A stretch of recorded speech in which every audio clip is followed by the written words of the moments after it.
After a week of play testing the Luzz Blade 2, I can confidently say that this paddle is fast, but it's not perfect. Let's jump right into it. As always, guys, I'm going to be putting the specs on screen now so you guys can take a look at that. Just something to note here is that this paddle is a 14mm paddle, which basically means that you're gonna have a lot more poppiness, a little bit less forgiveness on off-center hits, but you're gonna be way faster, way more maneuverable. And if hands battles are your thing, you're definitely gonna love the 14mm because of how poppy the paddle is. The price of this paddle is $169. If you use my code AP, the cost will come down to $143.65, which is a great deal in today's market. All right, guys, so let's talk about the performance of this paddle. Right out of the box, this paddle is extremely poppy at the net, but it does have a really crisp feel to it with a ton of feedback. My hands seriously felt like they were flying, and hand speed was just instantly noticeable. But I will say there was a learning curve with this paddle, especially on my serves and also on my drives.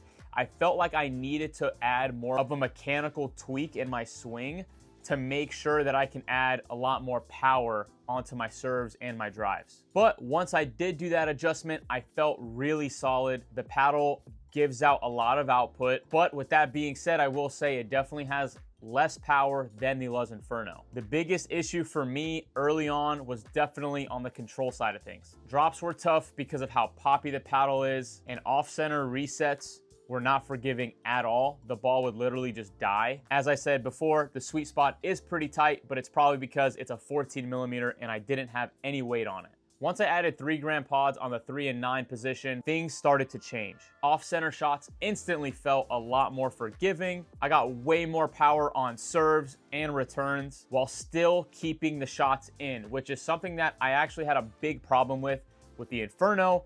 Is I was overhitting on my returns a ton because of how powerful the Inferno is. But with this paddle, just adding a little bit of weight to the sides really did help me with my returns, which is easily the weakest part of my game in my opinion. Speed ups, on the other hand, felt so good. Drives down the line were super satisfying. And in hands battles, I felt quick. I mean, seriously, guys, this paddle right here is the best paddle I've ever play tested in hands battles. I seriously felt one step ahead every single time. Also, resets got a little bit more consistent as well, but drops still a problem for me with this paddle. By the end of the week, I started to dial everything in. Drops improved a bit, but I was still popping them up more than I'd like to. Serves stayed strong, drives felt amazing, and dinks actually stood out for me. I felt like with this paddle, especially towards the end of the week, I felt like I was really controlling the pace when I was in a dink rally, which helped me be a lot more patient and more confident in those rallies. Like seriously, guys, I was hitting dink winners with this paddle, which is very much unlike me. Also, I want to mention resets felt more controlled overall and overheads were solid, but I want to note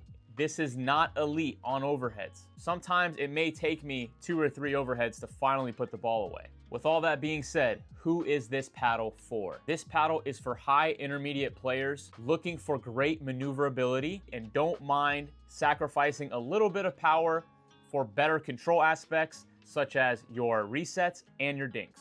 I do not recommend this paddle for any player who struggles with consistently hitting the sweet spot or have problems with popping up the ball during rallies. And that is just kind of the nature of 14mm paddles, is compared to a 16mm paddle, is the 14 is gonna be a lot less forgiving than a 16mm paddle. In conclusion, the Luzz Blade 2 is an amazing paddle built for players seeking a well-balanced play style. I absolutely love this paddle since it complements my drives as well as my dinks. It actually made my dinks a lot better. To be honest, guys, I really think that this is yet another great offering from Luzz Pickleball, and I highly recommend this paddle. If you guys did enjoy this video, please give it a like and subscribe, and I'll catch you guys in the next one.